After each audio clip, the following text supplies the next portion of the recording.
Electronics lab. Hello दोस्तों, इस video में मैं आपको पावर बैंक के बारे में बताऊंगा कि इसमें क्या क्या होता है, कैसे काम करता है और इसका सर्किट कैसा होता है, ये किस प्रकार से डिज़ाइन किया जाता है, किस प्रकार से सर्किट में कंपोनेंट लगे होते हैं। ये पावर बैंक का अंदर का हिस्सा है। ये लिथियम आयन बैटरी है। इसमें 3.7 वोल्ट की छोटी सी बैटरी है। इसमें 3.7 वोल्ट की बैटरी समांतर क्रम में जुड़ी होती है। इसमें 2 या 2 से ज़्यादा भी जुड़ी हो सकती है बैटरियाँ। इस प्रकार ये कुल मिलाकर 10,000 mAh की क्षमता का यह पावर बैंक है। इसमें यह मदरबोर्ड है, इस पर अलग अलग कंपोनेंट जुड़े हैं। ये देखिए, मैं आपको बारीकी से दिखाने की कोशिश करता हूँ। ये आईसी है जो कि हमारी बैटरी को और वोल्टेज से सुरक्षा प्रदान करती है। ये B+ और B- के पॉइंट है, यहाँ पर बैटरी अटैच करते हैं हम। ये बैटरी को ओवर चार्जिंग या ओवर डिस्चार्जिंग को नुकसान या खराबी होने से रोकती है। यहाँ पर हमारे 2 मॉसफेट लगे होते हैं जो स्विच की तरह कार्य करते हैं, बैटरी को कनेक्ट और डिस्कनेक्ट करते हैं। यहाँ पर IC 5306 लगी होती है। इसका काम बैटरी चार्जिंग करते समय कन्वर्टर को कंट्रोल करना है और साथ ही साथ ये बैटरी को डिस्चार्ज करते समय बूस्ट कन्वर्टर को भी कंट्रोल करती है। ये एक LED की मदद से बैटरी में चार्ज की मात्रा को भी दर्शाता है। और सबसे लास्ट में हमारे पास D- और D+ के लिए 2 वोल्टेज डिवाइडर हैं। यदि कुछ डिवाइस D+ और D- पिन का पता नहीं लगा पाते हैं तो वे चार्जिंग होना स्टार्ट नहीं करेंगे। यहाँ पर एक ट्रांजिस्टर लगा है जो डेटा पिन को सप्लाई पिन से अलग करता है, क्योंकि कुछ डिवाइस इन पिनों से चार्जर के साथ साथ संचार करने का प्रयास करेंगे, क्योंकि चार्जिंग के दौरान उतार चढ़ाव पैदा करेगा। अब हम PCB के सर्किट और ये कैसे काम करता है इसके बारे में जानते हैं। यहाँ पर 2 मॉसफेट लगे हैं जो कि IC को नियंत्रण करता है। ये ओवर चार्जिंग और डिस्चार्जिंग को भी नियंत्रण करता है। यहाँ पर आप ग्राफ के माध्यम से समझ सकते हैं। ये OC को बंद कर देता है। ओवर चार्जिंग की स्थिति तब तक जारी रहती है जब तक सेल का वोल्टेज सेल्फ डिस्चार्ज या लोड के माध्यम से ओवर चार्जिंग रिलीज वोल्टेज से कम हो जाता है। इस दौरान करंट का प्रवाह इसी दिशा में होता है, यानी बैटरी की दिशा में करंट का प्रवाह होता है। और जैसे ही मॉसफेट बंद हो जाती है, इस दिशा में करंट का कोई प्रवाह नहीं होता है, करंट का प्रवाह रुक जाता है। लेकिन डिस्चार्ज करने के लिए करंट का प्रवाह इसी दिशा में होता है और मॉसफेट चालू है और मॉसफेट उसी का आंतरिक डायोड फॉरवर्ड बायस्ड है। बैटरी को ओवर चार्जिंग रिलीज वोल्टेज से नीचे डिस्चार्जिंग करने पर यह मॉसफेट OC चालू हो जाता है। अब यदि बैटरी का voltage over discharging protection voltage से अधिक हो जाता है तो ओवर डिस्चार्जिंग विलंब समय से नीचे चला जाता है, जो कि मॉसफेट को बंद कर देता है। डिस्चार्जिंग तब तक जारी रहती है जब तक बैटरी सेल का वोल्टेज चार्जिंग के माध्यम से ओवर डिस्चार्जिंग रिलीज नहीं होता है। चार्जिंग के दौरान करंट का प्रवाह इसी दिशा में होता है, यानी बैटरी से मॉसफेट की दिशा में, और मॉसफेट बंद हो जाती है।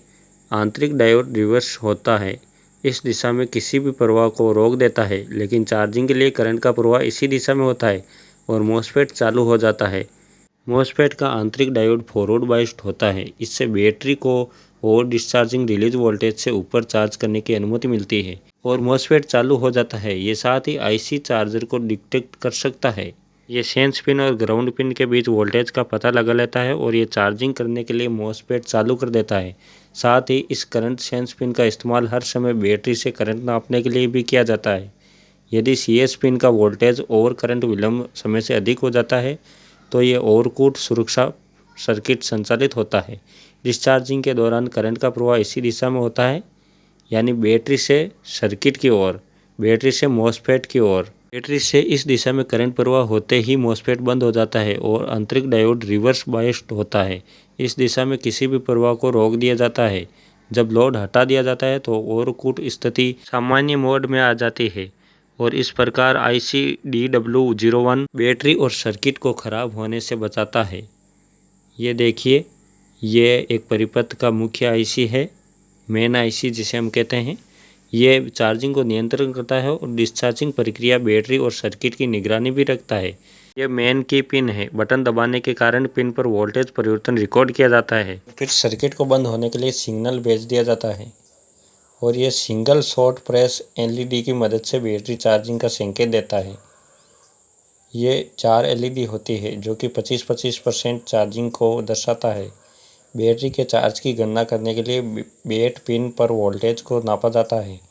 ये एलईडी इस प्रकार से जुड़े होते हैं कि प्रत्येक एलईडी को व्यक्तिगत रूप से नियंत्रण किया जाता है, इसलिए निरंतर प्रकाश दिखाने के लिए उच्च आवृत्ति पर संचालित किया जाता है। बैटरी को 5 वोल्ट पर रेट की गई माइक्रो यूएसबी पोर्ट के माध्यम से चार्ज किया जाता है। और ये लिथियम आयन बैटरी के चार्ज चक्र का ग्राफ है।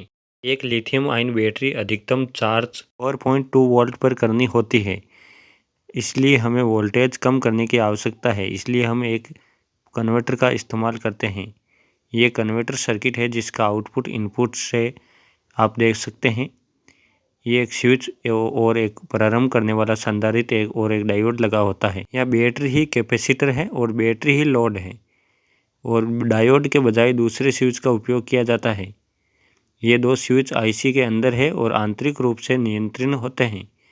आप कमेंट करते हैं तो कन्वर्टर की कार्यप्रणाली हमारे वीडियो बना देंगे हम, उसमें आपको बता देंगे कि ये किस प्रकार कार्य करता है। डिस्चार्ज करते समय हमें आउटपुट यूएसबी पोर्ट में 5 वोल्ट मिलता है, इसलिए हम वोल्टेज को बढ़ा देने की आवश्यकता है। इसलिए हम एक बूस्ट कन्वर्टर का उपयोग करते हैं। बूस्ट कन्वर्टर एक सर्किट होता है जिसका उपयोग इनपुट की तुलना में आउटपुट वोल्टेज अधिक मिलती है। ये एक बूस्ट कन्वर्टर को एक स्विच और एक प्रारंभ करने वाला एक संधारित्र लगा होता है। इसमें एक डायोड भी लगा होता है। साथ ही यह डायोड एक स्विच में बदल दिया जाता है। बूस्ट कन्वर्टर की कार्यप्रणाली को हम आगे वीडियो में समझा देंगे आपको। अगर आप कमेंट इस वीडियो में करते हैं तो आगे इसका वीडियो बना देंगे। इस प्रकार बैटरी की चार्जिंग और डिस्चार्जिंग इस आईसी के द्वारा नियंत्रण किया जाता है। एक ही घटक का उपयोग हम एक प्रकार से कर सकते हैं, या तो चार्ज करने के लिए या डिस्चार्ज करने के लिए, दोनों साथ नहीं। ये IC output input over voltage, over charge, over discharge और ओवरकुट डिस्चार्ज शॉर्ट सर्किट से भी बचाता है। यह आईसी के तापमान पर भी नज़र रखता है। सर्किट में आउटपुट साइड पर 2 यूएसबी पोर्ट लगे होते हैं जो यूएसबी कनेक्ट करने के लिए लगे होते हैं और इसमें सबसे पहले D+ और D- पिन से जुड़े हुए हैं। ये इंडिकेट करता है 1 एम्पीयर करंट की आपूर्ति में सक्षम होता है। ये 2 लगे होते हैं। D+ और D- एक निश्चित वोल्ट में पूर्वाग्रहित करता है। इस प्रकार हम अपने स्मार्टफोन को 5 वोल्ट और 2 एम्पीयर करंट खींचने की अनुमति देता है। वीडियो देखने के लिए आपका बहुत बहुत धन्यवाद। बने रहे हमारे चैनल के साथ।